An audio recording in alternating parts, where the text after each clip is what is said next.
무엇인가를 오랫동안 기다려보신 분들은 아마 아실 겁니다. 그 기다림이 얼마나 사람을 지치게 만드는지요. 특별히 기도 응답이나 하나님의 개입하심을 기다리시는 성도님들이라면 그 응답이 더디올수록 나도 모르게 불안해지거나 불만이 생기는 것도 경험하게 되는 것 같습니다. 오늘 성경 본문에 나오는 제자들도 마찬가지였습니다. 예수님의 제자로 부르심을 받았고 예수님이 너무 좋아서 그분의 뒤를 따라 나섰지만 그 길이 늘 즐겁고 편안하기만 했던 것은 아니었습니다. 고난을 당하기도 하고 오해를 받기도 하고 여러 가지 어려움들을 경험하게 되었습니다. 물론 제자들은 예수님이 말씀하신 하나님의 나라를 믿으며 기대했었습니다. 그러나 그 나라가 언제 올지, 어떻게 이루어질지 기약 없는 기다림 속에 제자들은 지치기도 했고 이 길이 맞는지 의심도 했었고 불안하기도 했고 가끔 불만이 터지기도 했습니다. 그런 제자들을 예수님은 말씀으로 가르치시고 세워 나가셨습니다. 오늘 본문이 그 말씀들 중 하나입니다. 그때 제자들에게 들려온 예수님의 사랑의 음성이 오늘 성도님들과 저의 마음속에도 들려올 수 있기를 간절히 소망합니다. 오늘 본문에서 세 가지로 은혜를 나누고자 합니다. 먼저 첫 번째로 본문 1절 말씀을 우리 함께 다시 읽어보겠습니다. 시작.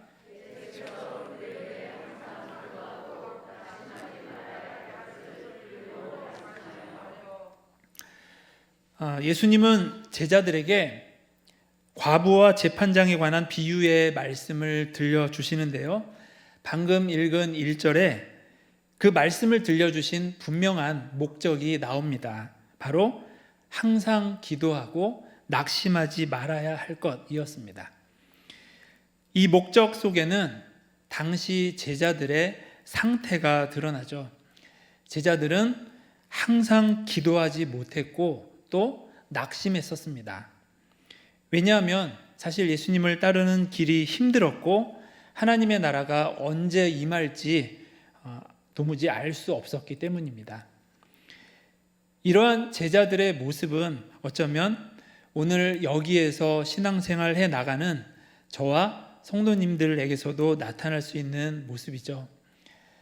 뭔가 분명하게 딱딱 들어맞고 모든 일이 예상한 대로 계획한 대로 이루어지고 열심히 노력하거나 봉사한 일에 확실한 보상이 주어진다면 신앙생활이 어렵다는 생각은 별로 들지 않을 것입니다. 그러나 신앙생활이 항상 그렇지만은 않잖아요. 어디가 길인지 알 수 없는 안개 속을 계속해서 걸어 나가야 하는 일처럼 느껴질 때도 참 많습니다. 뭔가 이제 좀 알겠다 싶다가도 어느 순간 내가 누구고 어디쯤 와 있는지 또 하나님은 도대체 어떤 분이신지 모르겠다는 생각이 불현듯 들 때가 있습니다. 그때 느껴지는 감정은 아득함입니다. 그러나 예수님은 그렇게 아득해질 때마다 기도하고 낙심하지 말아라 말씀하십니다. 뭔가 빠르고 확실한 방법을 제시해 주시면 좋겠지만 그저 기도하면서 낙심하지 말아라 이렇게 우리에게 들려주십니다. 그러나 기도해 본 분들은 아실 겁니다. 실은 기도가 가장 빠르고 가장 확실한 방법이라는 것을요. 기독교 작가인 C.S. 루이스라는 사람이 이런 말을 했더라고요. 하나님은 평소에는 속삭이시지만 고통 중에는 소리쳐 주신다. 하나님은 단 한 번도 우리에게 침묵하신 적이 없으십니다. 주님은 속삭이실 뿐만 아니라 심지어 소리치시기까지 합니다. 또 이사야 30장 18절에서 예언자는 하나님은 우리에게 은혜 주시려고 기다리시는 분이라고 소개합니다. 하나님은 기도의 자리에서 늘 우리를 기다리고 계십니다. 그리고 그 자리로 나아가 기도할 때 우리는 하나님이 나와 함께 하신다라는 것을 깨닫게 됩니다. 한 번도 나를 떠나신 적이 없고 또 앞으로도 그러실 것이란 믿음을 우리는 얻게 됩니다. 그 믿음으로 인해 우리는 앞으로 계속 나아갈 수 있게 됩니다. 혹시라도 성도님들 가운데 낙심해 계시는 분이 계시다면 주님을 바라보고 다시 기도의 자리로 나아가시기 바랍니다. 우리 주님은 분명히 살아계시고 인자와 긍휼이 무궁하신 분이십니다. 기도의 자리로 나온 우리 성도님들을 주님께서 반드시 만나주시고 갚아주시고 채워주시고 새힘 주실 줄 믿습니다. 우리 두 번째로 본문 5절 말씀을 같이 읽어보겠습니다. 시작. 이 과부가 나를 번거롭게 하니 내가 그 원한을 풀어주리라. 그렇지 않으면 늘 와서 나를 괴롭히라 하였느니라. 오늘 본문에 나온 줄거리를 다시 간략하게 정리를 해보면요, 어떤 도시에 하나님을 두려워하지 않고 사람을 무시하는 한 재판장이 있었는데 그 재판장에게 한 과부가 계속 찾아와서 내 원한을 풀어주십시오 간청을 합니다. 그 재판장은 처음에는 안 들어주다가 나중에는 너무 귀찮아서 죽을 지경이 되자 결국엔 그 과부의 간청을 들어주게 됐다는 이야기죠. 이 당시에는 재판할 때 뒷돈을 주는 게 하나의 관례였다고 합니다. 아침부터 재판 받으려는 사람들이 길게 줄 서서 대기했는데요, 높은 자리에 앉아있는 재판장은 미적거리기만 합니다. 뒷줄에 서 있는 사람은 내 차례가 언제 될지 도무지 알 수가 없습니다. 바로 그때 그 재판장의 보좌관에게 뒷돈을 조금만 찔러주면 그 재판은 신속하게 처리됐다고 합니다. 그러니까 한마디로 돈을 좀 쓸수록 재판에서 유리했다는 것이죠. 이것이 당시에 하나의 관례였다고 합니다. 그런 점에서 놓고 봤을 때 오늘 말씀에서 재판장이 왜 그렇게 미적거리는 태도를 보였는지 짐작해 볼 수가 있습니다. 바로 과부의 형편이 그렇게 넉넉하지 못했던 것입니다. 게다가 남성 중심적인 이스라엘 문화 안에서 여자라는 점도 재판에서 불리하게 작용을 했을 것이고, 또 과부, 어린이, 노예, 외국인을 천대시하는 풍토도 있었기 때문에 과부가 얼마나 괴롭고 원통했을지는 우리가 충분히 짐작해 볼 수가 있겠습니다. 말씀을 준비하면서 이 본문에 나온 과부의 모습을 보면서 저희 가정이 중국에 있을 때가 생각이 났습니다. 중국에서 지낼 때 가장 긴장되고 어려웠던 때가 언제였냐면 바로 외국인 비자를 받을 때였습니다. 중국의 관료들이 다 나쁜 건 아니겠지만 제가 비자를 받을 때마다 만난 대부분의 관료들은 하나같이 고압적이었습니다. 서류를 다 준비해서 가지고 가면 한 번에 통과한 적이 단 한 번도 없었습니다.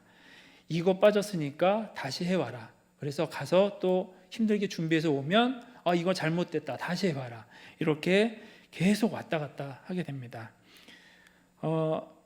그래서 좀 죄송한 말씀이지만 비자를 연장해야 될 때가 다가오면 이번엔 또 얼마나 멍멍이 훈련을 시킬까, 그렇게 마음이 너무너무 막 무거워졌습니다. 당연히 해줘야 하는 일인데도 무슨 대단한 특혜라도 베푸는 것처럼 굴어도 그냥 참고 시키는 대로 하는 수밖에 없었습니다. 그렇기 때문에 조금이라도 내 마음이 편해지려면 그냥 시간에 몸을 맡기는 수밖에 없었습니다. 그래, 시켜라. 나는 또 해올게. 어차피 나는 시간이 많다. 결국엔 네가 안 해주고 백이겠냐. 그렇게 해서 비자가 결국엔 나오잖아요. 그러면 그날은 우리 가족이 외식하는 날이었습니다. 비자가 드디어 나왔다. 계속해서 중국에서 살 수 있게 됐다. 그랬습니다. 돈도 없고 힘도 없었던 과부가 할 수 있는 것이라곤 그냥 계속 재판장에게 찾아가는 것뿐이었습니다. 재판장이 얼마나 야속했을까요? 그럼에도 계속 재판장을 찾아갔을 때 결국 재판장은 과부의 문제를 해결해 주게 됩니다. 사실 저는 잘 모르지만 혹 지금 이 과부와 같은 처지에 있거나 그런 심경으로 기도하시는 성도님들도 계실지 모르겠습니다. 그런데요, 예전 같으면 오늘 비유 속에 나오는 과부가 했던 것처럼 포기하지 말고 끈질기게 매달려 보십시오라고 제가 그렇게 말씀을 드렸을 것 같습니다. 그런데 지금은 솔직히 이 과부의 끈질김을 가지셔야 한다고 선뜻 말씀드리기가 좀 망설여집니다. 왜냐하면 끈질겨야 한다는 게 얼마나 쉽지 않은 건지, 사람 진을 빼는 것인지 우리 모두가 다 알기 때문입니다. 끈질김, 착실함, 노력, 근면, 부지런함, 완벽함, 참 좋은 말들이죠.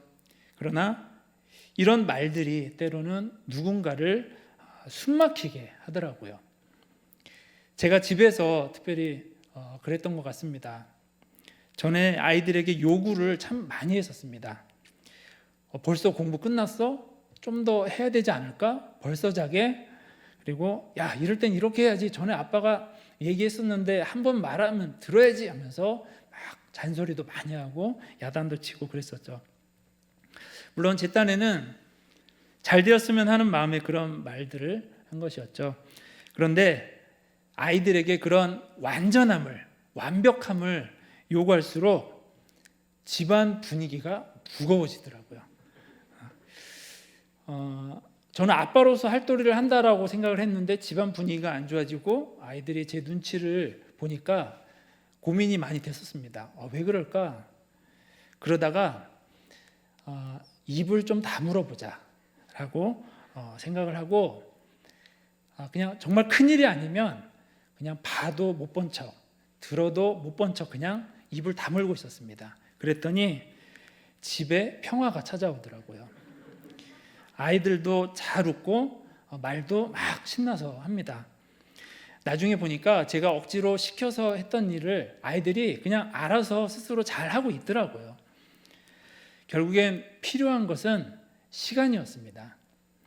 당장 내가 원하는 대로 되는 걸 보고 싶다, 얻고 싶다라는 욕심만 조금 내려놓으면 시간을 내 편 삼아서 기다리다 보면 어느 순간 그게 자연스럽게 이루어지는 모습을 꽤 발견하게 됩니다.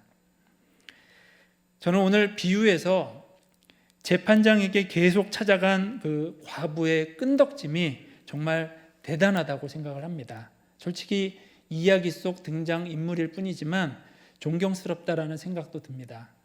그런데요, 살면서 때론 이러한 끈덕짐이 필요할 때도 있다는 걸 알지만 웬만하면 그래야만 하는 일이 저에게 생기지 않기를 바랄 뿐입니다. 물론 성도님들에게도요. 되도록 모든 일들이 술술 잘 풀리고 마음 가볍고 편안하게 사셨으면 좋겠습니다. 그러나 만약 어쩔 수 없이 끈덕지게 매달려야만 하는 일이 생긴다면 끈덕짐도 물론 좋지만 그보다 시간은 성도님들 편이라는 말씀을 드려보고 싶습니다. 성 어거스틴이 이런 말을 했다고 합니다. 과거는 주님의 자비에 맡기고 현재는 주님의 사랑에 맡기고 내일은 주님의 섭리에 맡겨라. 아무쪼록 시간의 주인 되신 하나님께 내 전부를 맡겨드릴 수 있는 성도님들과 제가 되기를 소망합니다. 우리 마지막으로 한 가지만 더 나누겠습니다. 우리 마지막 8절 말씀을 같이 읽어보겠습니다. 시작.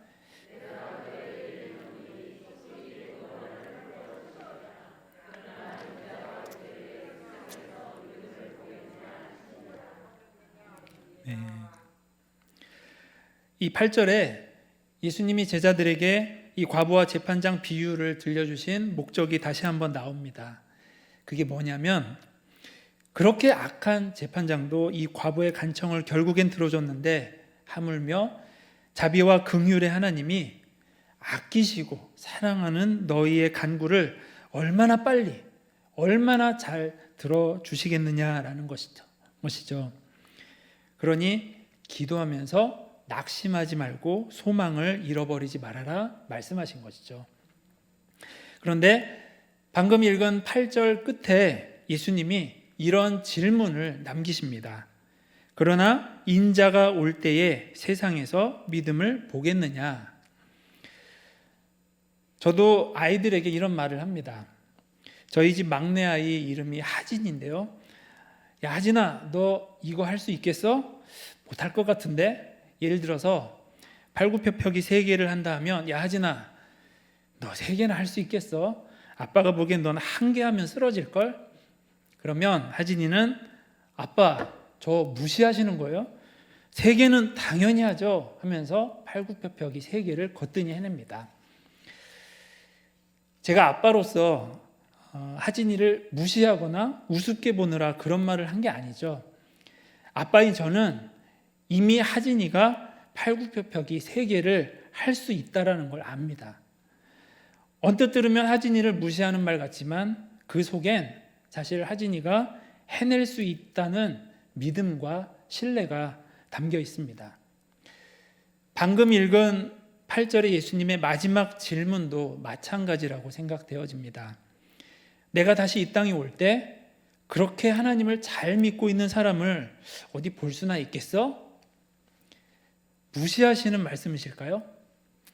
아니죠. 우리를 믿고 신뢰하시는 겁니다. 우리가 그렇게 잘 믿고 있으리라는 것을 이미 알고 그렇게 격려하시는 겁니다. 이처럼 하나님은 우리를 믿어주십니다. 그리고 여러 가지 일들을 맡겨주십니다. 하나님은 우리에게 너희는 죄인이니까 너희에게 도저히 못 맡기겠다 하시지 않습니다. 너희는 죄인이니까 내가 도와줄게 하십니다. 봉사할 때도 2가지 마음이 필요하다고 생각됩니다. 나처럼 부족한 사람에게 이런 봉사를 맡겨주셔서 감사하다는 겸손, 그리고 나에게 이 일을 맡기실 만큼 하나님은 나를 믿어주신다는 자긍심, 이 2 마음이 다 있었으면 좋겠습니다. 만약에 겸손하기만 하고 자긍심이 없다면 봉사가 짐처럼 느껴지고 즐겁지 않을 겁니다. 하나님은 그런 모습을 결코 원하시지 않습니다. 하나님이 우리에게 맡겨주신 여러 가지 봉사의 직무들은 도저히 맡길 사람이 없어서 할 수 없이 너한테 맡긴 거다가 아닙니다. 너라서 내가 믿고 맡긴 거야입니다. 구원도 마찬가지입니다. 정말 내키지 않은데 할 수 없이 너 구원한 거야가 아니라 너라서 내가 포기 못하고 구원한 거야입니다. 아직 안 끝났습니다. 어디까지 했죠? 하나님 자녀인 나, 반월 중앙교회 성도인 나, 봉사하는 나, 그런 우리를 하나님은 지금 이 순간에도 너무나 흐뭇한 마음으로 바라보고 계십니다. 그 하나님의 마음을 생각하며 기쁘게 신앙생활 하실 수 있는 성도님들과 제가 되기를 소망합니다. 이제 치셔도 됩니다. 말씀을 맺겠습니다. 오늘 과부와 재판장 비유 말씀을 통해서 3가지를 함께 나누었습니다. 다시 정리를 해보면, 첫째, 낙심하지 말고 채우실 하나님을 기대하며 기도의 자리로 나아가자. 둘째, 시간의 주인이신 하나님께 내 모든 것을 맡겨드리자. 셋째, 하나님이 나를 믿고 신뢰하시니 기쁘게 신앙생활하자입니다. 이 마음 가지고 살아가기 원하는 우리를 성령께서 친히 인도해 주시기를 간절히 소망합니다. 기도하시겠습니다. 하나님, 우리 성도님들 마음속에 주님을 사랑하고 또 열심히 섬기고 싶은 그 열정, 마음이 있는 것을 주님이 아시는 줄 믿습니다. 하나님, 그 마음 언제나 기쁘게 받아주시고 성도님들의 필요와 모든 기도 제목을 채우시고 응답하여 주시옵소서. 남은 한 주간의 삶도 예수님 안에서 행복하게 살아갈 수 있도록 도와주시고 우리 성도님들의 행복한 삶을 통해 주변에 주님을 모르는 사람들이 주님께 나아오는 귀한 역사가 있게 하여 주시옵소서. 그렇게 해주실 하나님께 감사드리며 예수님의 이름으로 기도하였습니다. 아멘.